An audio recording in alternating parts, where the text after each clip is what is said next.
സംസ്ഥാനത്ത് മണ്ണെണ്ണ ക്ഷാമം രൂക്ഷമായതോടെ പരമ്പരാഗത മത്സ്യത്തൊഴിലാളികളുടെ ജീവിതം സ്തംഭനാവസ്ഥയിലായി. ആകെ ലഭിക്കുന്ന 170 ലിറ്റർ എണ്ണയ്ക്ക് ലഭിക്കേണ്ട സബ്സിഡി തുകയും കുടിശ്ശികയാണ്. ഇതിനോടൊപ്പം മത്സ്യത്തൊഴിലാളി സഹകരണ സംഘങ്ങൾ ശേഖരിക്കുന്ന മണ്ണെണ്ണ റെയ്ഡിലൂടെ പിടികൂടുന്നതും പ്രതിസന്ധി രൂക്ഷമാക്കുന്നു.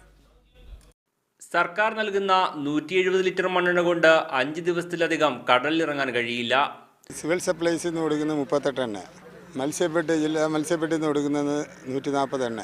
ആ 178 എണ്ണ കൊണ്ട് വെച്ച് നമുക്ക് ഒരു 5 ദിവസത്തിന് മാത്രമേ ഉപയോഗിക്കൂ. പല മത്സ്യത്തൊഴിലാളികളും തീരത്തോടടുത്ത പ്രദേശങ്ങളിൽ മാത്രമാണ് ഇപ്പോൾ മത്സ്യബന്ധനത്തിന് പോകുന്നത്. ഈ പെർമിറ്റ് എണ്ണ കുറവായ സ്ഥിതിക്ക് ഇപ്പം 35-40 കിലോമീറ്ററിൽ ഞങ്ങൾക്ക് പണിയെടുക്കാൻ പറ്റാത്ത ഒരു സാഹചര്യങ്ങളായി ഇരിക്കുകയാണ്. ഇന്നെങ്ങനെ വൈകിട്ട് പണിക്ക് പോകും? എണ്ണ കിട്ടിയില്ല എങ്ങനെ പണിക്ക് പോകും? അപ്പോൾ ഞങ്ങളുടെ കുടുംബം പട്ടിണിയാവും. അപ്പോൾ അതുകൊണ്ട് ഞങ്ങൾക്ക് ഏത് വിധത്തിലും മണ്ണെണ്ണ ലഭിച്ചെങ്കിൽ മാത്രമേ തൊഴിൽ ചെയ്യാൻ പറ്റൂ. ഉള്ളിലോട്ടൊന്നും പോകാൻ പറ്റുന്നില്ല. മത്സ്യത്തൊഴിലാളികൾക്ക് ലഭിക്കുന്ന എണ്ണ തൊഴിലാളി സംഘങ്ങൾ വഴി ശേഖരിച്ച് സൂക്ഷിച്ചാൽ കരിഞ്ചന്തയാണെന്ന് ആരോപിച്ച റെയ്ഡ് നടത്തും.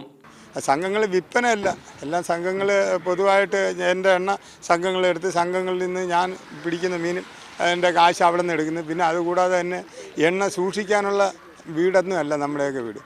3/4 സെൻറ്റ് സ്ഥലത്തും 1/2 സെൻറ്റ് സ്ഥലത്തും ഒക്കെയാണ് ഒരു വീട് നിൽക്കുന്നത്. അവിടെ നമുക്ക് ഈ എണ്ണ കൊണ്ട് സൂക്ഷിക്കാൻ പറ്റിയ സാഹചര്യമില്ല തിങ്ങി താമസിക്കുന്ന സ്ഥലത്ത്. അതുകൊണ്ടാണ് സംഘങ്ങളിലുള്ള എണ്ണകൾ സൂക്ഷിച്ച് വയ്ക്കുന്നത്. ആ എണ്ണയാണ് ഇവരെ പോലുള്ളവർ പിടിക്കാൻ വന്നു കഴിഞ്ഞാൽ പിന്നെ നമുക്ക് എങ്ങനെ മുമ്പോട്ട് പോകാൻ പറ്റും? മീഡിയ 1 കൊല്ലം.